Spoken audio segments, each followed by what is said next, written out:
বন্ধুরা, আমেরিকা ইরানের উপর হামলা করেছে এবং ইরানের নিউক্লিয়ার প্রোগ্রাম ধ্বংস করে দিয়েছে বলে জানিয়েছে।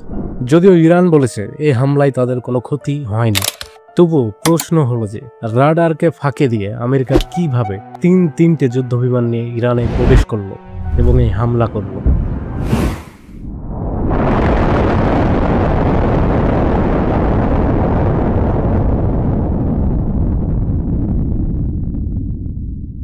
অ্যাকচুয়ালি এর পেছনে রয়েছে বিশ্বের সবচেয়ে ভয়ঙ্কর এবং ভুতুড়ে যুদ্ধবিমান B-2 স্পিরিট বোমার।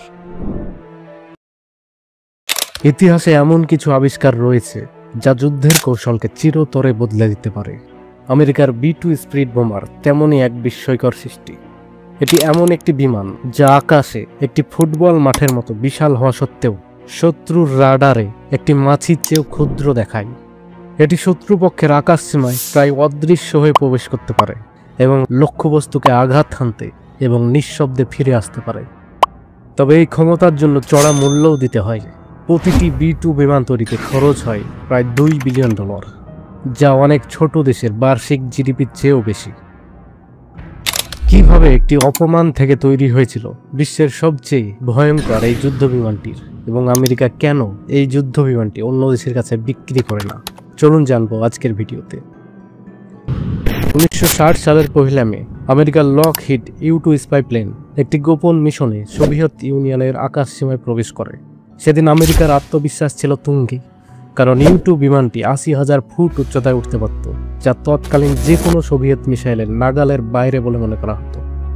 বাট সোভিয়েত ইউনিয়ন তাদের S-75 ডিভিনা মিসাইল দিয়ে সেই বিমানটিকে ভূপাতিত করে এবং পাইলটকে আটক করে। এই ঘটনাটি আমেরিকার জন্য একটি বিরাট কূটনৈতিক পরাজয় এবং প্রযুক্তিগত ধাক্কা ছিল। এই অপমানজনক ঘটনায় আমেরিকার সামরিক পরিকল্পনাবিদদের একটি নতুন ধরনের বিমান তৈরির দিকে ঠেলে দেয়। এমন একটি বিমান যা কেবল দ্রুত বা উঁচুতে উঠবে না, বরং শত্রুর রাডারকে পুরোপুরি ফাঁকি দিতে সক্ষম হবে। এই উপলব্ধি থেকেই জন্ম নেয় ATB অ্যাডভান্স টেকনোলজি বোমার প্রোগ্রাম, যার চূড়ান্ত ফল হল B-2 স্পিরিট বোমার। B-2 বোমারের অলৌকিক ক্ষমতার পেছনে রয়েছে 4টি যুগান্তকারী প্রযুক্তি। B-2 এর সবচেয়ে আকর্ষণীয় বৈশিষ্ট্য হলো এর ফ্লাইং উইং ডিজাইন। এতে প্রচলিত বিমানের মতো কোনো লেজ বা আলাদা ফিউজ লেজ নেই। সাধারণ বিমানের উলম্ব লেজ রাডার তরঙ্গের জন্য একটি বড় প্রতিফলকের মতো কাজ করে, যা সহজেই বিমানের অবস্থান জানিয়ে দেয়।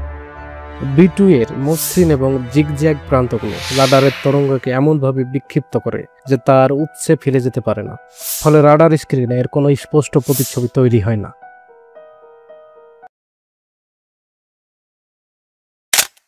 2. এর গোপন কাটিং এবং রাডার শোষক উৎপাদন।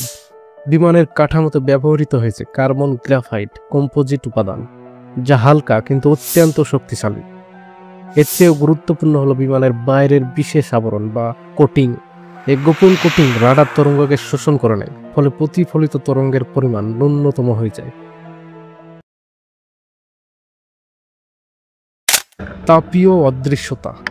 আধুনিক মিসাইল শুধু রাডার নয়, বিমানের ইঞ্জিন থেকে নির্গত তাপ শনাক্ত করেও লক্ষ্যবস্তুকে আঘাত করতে পারে। B-2 বিমান এই চ্যালেঞ্জ মোকাবেলার জন্য বিশেষভাবে ডিজাইন করা। এর 4টি জেট ইঞ্জিন বিমানের কাঠামোর গভীরে স্থাপন করা হয়েছে। ইঞ্জিন থেকে নির্গত গরম বাতাস সরাসরি বাইরে বের না হয়ে প্রথমে ঠান্ডা বাতাসের সঙ্গে মিশ্রিত হয়। এর ফলে বিমানের তাপীয় ছাপ এতটাই কমে যায় যে যেখানে একটি F-16 জেটকে 100 কিলোমিটার দূর থেকে ইনফ্রারেড সিস্টেমে শনাক্ত করা যায়, সেখানে B-2কে শনাক্ত করতে হলে তাকে 10 কিলোমিটারের মধ্যে আসতে হবে। 4 নম্বর, ইলেকট্রনিক কাউন্টার মেজার্স। B-2 বোমার শুধু নিষ্ক্রিয়ভাবে নিজেকে লুকায় না, সক্রিয়ভাবে শত্রুকে বিভ্রান্ত করে। এর ভিতরে থাকা উন্নত ECM সিস্টেম শত্রুর রাডার ফ্রিকোয়েন্সি শনাক্ত করে এবং সেই অনুযায়ী নকল বা ভৌতিক সিগন্যাল তৈরি করে পাঠায়। এর ফলে শত্রুর রাডার স্ক্রিনে একই সাথে একাধিক B-2 এর অবস্থান দেখা যেতে পারে, অথবা বিমানের অবস্থান সম্পূর্ণ ভুল জায়গায় প্রদর্শিত হতে পারে, যা শত্রুকে পুরোপুরি বিভ্রান্ত করে দেয়। বন্ধুরা, B-2 স্পিরিট বোমার শুধু অদৃশ্যই নয়, এটি বিধ্বংসী ক্ষমতারও অধিকারী। এটি প্রায় 18,000 কিলোগ্রাম ওজনের পারমাণবিক ও প্রচলিত বোমা বহন করতে পারে। একটি মিশনে এটি 80টি জিপিএস নির্দেশিত বোমা অথবা 16টি পারমাণবিক বোমা নিয়ে উঠতে সক্ষম। একবার জ্বালানি ভর্তি করলে এটি প্রায় 11,000 কিলোমিটার উঠতে পারে এবং মাঝ আকাশে রিফিউলিং এর মাধ্যমে এর পাল্লা কার্যত অসীম হয়ে যায়। আফগানিস্তান যুদ্ধের সময় একটি B-2 বিমান আমেরিকা থেকে উড়ে একটানা 45 ঘন্টা আকাশে থেকে বোমা বর্ষণ করে ঘাঁটিতে ফিরে আসে, যা এর ক্ষমতার এক অসামান্য নিদর্শন। বন্ধুরা, এই B-2 পরিচালনা করা অত্যন্ত ব্যয়বহুল। প্রতি ঘন্টায় এর জ্বালানি খরচ প্রায় $1.5 লক্ষ। প্রতিটি মিশনের পর এর বিশেষ স্টেলথ কোটিং অক্ষত রাখতে বিমানটিকে নিখুঁতভাবে পরিষ্কার ও পরীক্ষা করা হয়। সামান্য একটি আঁচড়ও এর স্টেলথ ক্ষমতাকে নষ্ট করে দিতে পারে। এসব কারণেই আজ পর্যন্ত মাত্র 21টি B-2 স্পিরিট বোমা তৈরি করা হয়েছে এবং সবগুলোই আমেরিকার হাতেই রয়েছে। আমেরিকা চায় না এই প্রযুক্তি অন্য কোনো দেশের হাতে লাগুক। আমেরিকা তাদের বিশ্বজোড়া আধিপত্য ধরে রাখতে এই ব্রহ্মাস্ত্র কখনোই কারো কাছে বিক্রি করে না। ভিডিও এই পর্যন্তই। ভালো লেগে থাকলে লাইক করুন, শেয়ার করুন এবং চ্যানেলটিকে সাবস্ক্রাইব করুন।